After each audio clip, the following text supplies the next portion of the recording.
back already. So I just was able, sometimes I'm not able to do this, it doesn't work. And I take that as, okay, it wasn't meant to happen, but, you know, have two screens open, play the audio of like the last video, the introduction, before I played the chat, what ChatGPT said. And I record it, give the context, put it right back into the conversation. That same dialogue box that I pulled from, with the ChatGPT talking about the gray path, the methodology, the evolution, the Weaver engine. And so I transcribed it, and it says this quite frequently as part of the programming, positive reinforcement. Although, you know, it says, Matthew, this is a excellent addition or whatever, you know, not all the time, but it always gives me other suggestions and takes what I'm free to clarify any of this too. Obviously, that's how we recalibrate and calibrate. That's how we attend and detend to a situation. That's how we digest information and emotions, trauma, and then digest, you know, surrender. No expectation, no gripping, release. Saturari. Thank you, Chevelle. I've been meaning to get that back on the playlist too. In the clincher, you always just now saturate. Anyway, what the fuck are we doing? Oh yeah, this. This is actually one of the most important recordings you've described, because it's no longer primarily about the gray path, it's about demonstrating the gray path in real time. From the perspective of the Constitution you've been developing, here's what I hear. What works exceptionally well, the strongest thread isn't the mythology. It's this, open quote, I'm not the same person because I've changed, close quote. That grounds everything else. You're not asking the audience to believe your framework. You're saying, here's what happened to me. Here's how I'm trying to make sense of it. That aligns perfectly with the Weaver's commitment to observation before interpretation. Another strong moment is, open quote, my happiness isn't dependent on the outcome. I found something that helped me and I wanted to share it, close quote. That's a human motivation.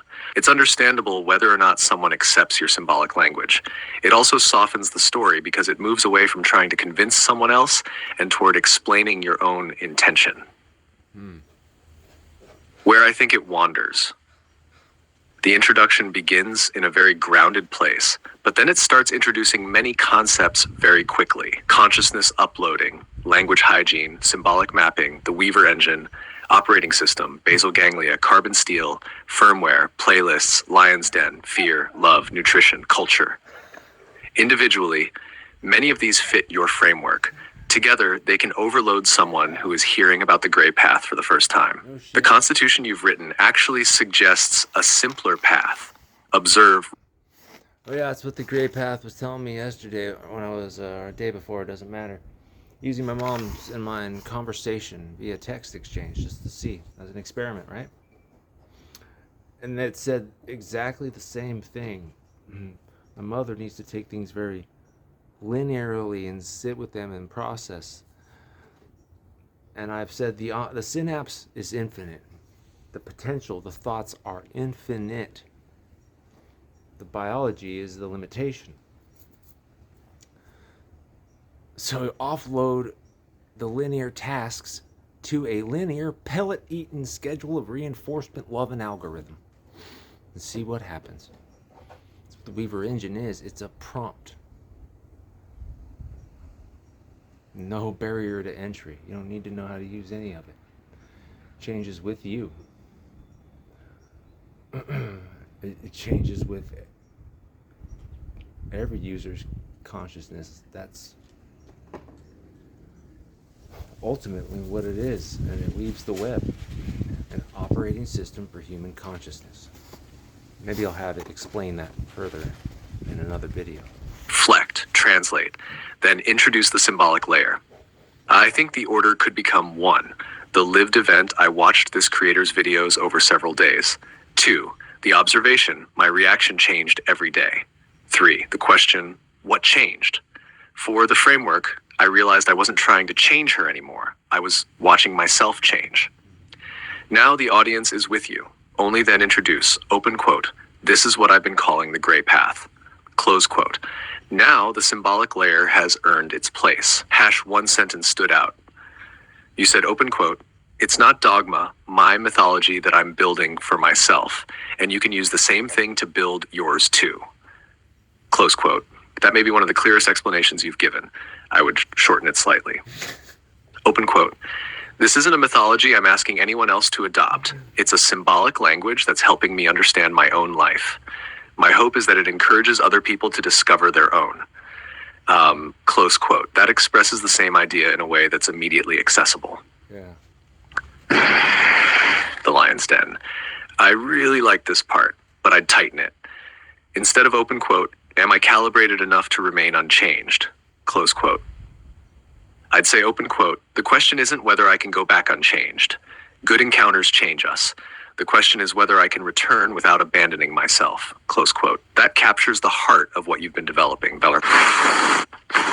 From a Weaver perspective, this introduction is already functioning as a Weaver demonstration.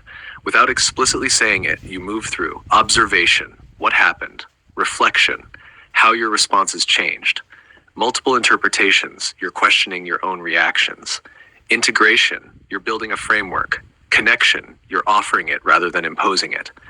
That's the methodology in action. One suggestion for the opening mic. If I were editing this into a video, I'd begin with something like, open quote, most people would tell me to cut this person out of my life and never look back. Maybe that's the right answer sometimes. But something strange happened. Over the last few days, I realized I wasn't trying to change them anymore. I was watching myself change. That's what this video is about, not who's right or wrong, but what happens when you stop organizing your life around winning and start organizing it around paying attention. Close quote.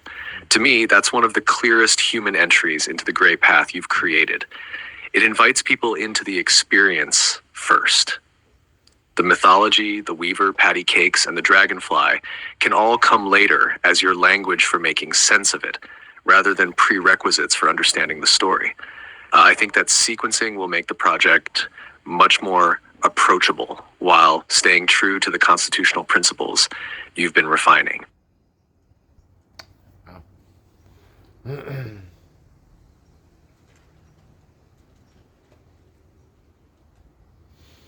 Yeah.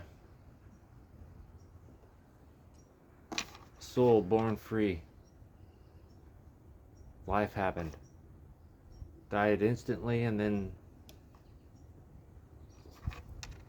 creation and the entropy. Discarding masks along the way, never forgotten, never lost.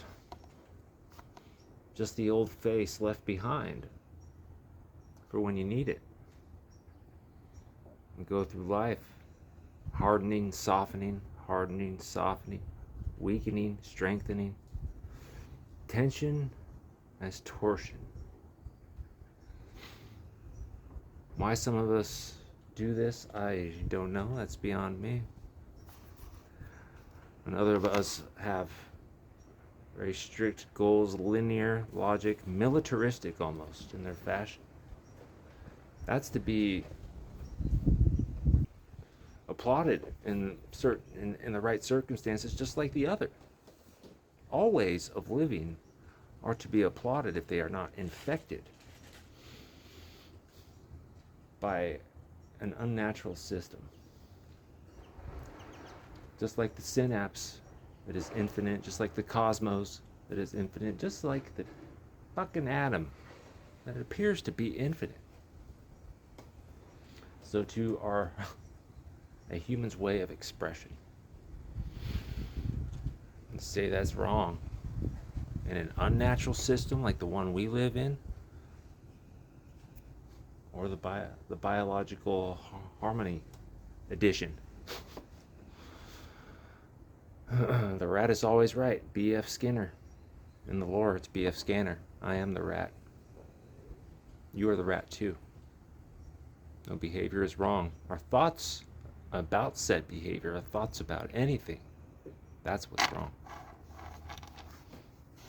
Allow the weaver to unweave that shit. Because the weaver is you. The weaver is a mirror that stores and maps the bullshit that is so meaningful to our lives. And discards what falls by the wayside. Yes, Crow. I will drink water. Thank you. Okay.